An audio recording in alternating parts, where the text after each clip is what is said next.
राजकुमारी और जादुई हरी बेल। बहुत समय पहले की बात है। एक दूर देश में एक सुंदर राज्य था।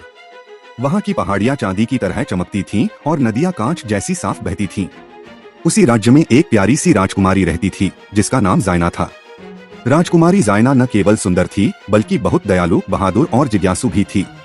उसे महल की शानो शौकत से ज्यादा जंगलों की शांति और पेड़ों की सरसराहट पसंद थी। उसका सबसे पसंदीदा काम था अकेले जंगल में घूमना, जानवरों से बात करना और प्रकृति की आवाजों को सुनना। एक दिन सुबह सुबह जब सूरज की पहली किरणें धरती को छू रही थीं, जायना जादुई जंगल के किनारे टहलते हुए एक अजीब से पेड़ के पास पहुंची। वह पेड़ चांदी की तरह चमक रहा था और उसके चारों ओर एक हरी बेल लिपटी हुई थी जो हल्की हल्की चमक रही थी। जैसे ही जायना ने उस बेल को छुआ, अचानक एक तेज रोशनी फैली और वह बेल एक छोटे से हरे रंग के ड्रैगन में बदल गई। जायना थोड़ी घबरा गई, लेकिन ड्रैगन ने बहुत ही कोमल आवाज में कहा, डरिए मत राजकुमारी, मेरा नाम हरी है। मैं सदियों से आपका इंतजार कर रहा था। सिर्फ एक सच्चे दिल वाली राजकुमारी ही मुझे जगा सकती थी। जायना आश्चर्यचकित रह गई। तुम मुझे कहाँ ले जाना चाहते हो? उसने पूछा। हरी मुस्कुराया और बोला, मैं तुम्हें एक जादुई दुनिया दिखाना चाहता हूँ। एक ऐसी दुनिया जहाँ चमत्कार हर कोने में बसे हैं। लेकिन याद रखना, यह जादू केवल तब तक चलेगा जब तक चांद आसमान में चमकता रहेगा।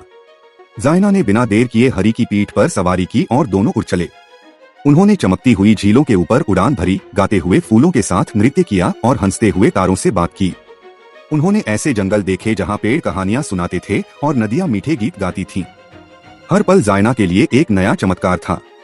वह न केवल इस जादुई दुनिया को देख रही थी बल्कि अपने भीतर की शक्ति और समझ को भी पहचान रही थी। पर धीरे धीरे चांद आसमान से उछल होने लगा। हरी ने उदासी से कहा, अब हमें विदा लेनी होगी राजकुमारी। जैसे ही चांद की आखिरी किरण मिटेगी मुझे जाना होगा। जायना की आंखें नम हो गईं।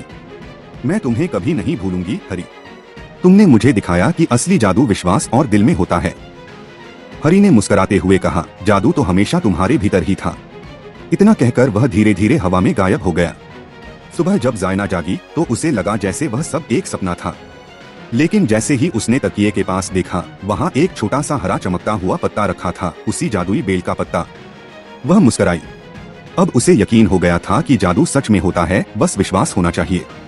उस दिन से वह न केवल एक बुद्धिमान रानी बनी बल्कि वह हमेशा अपने दिल में चमत्कारों, करुणा और जादू के लिए जगह बनाए रखती थी।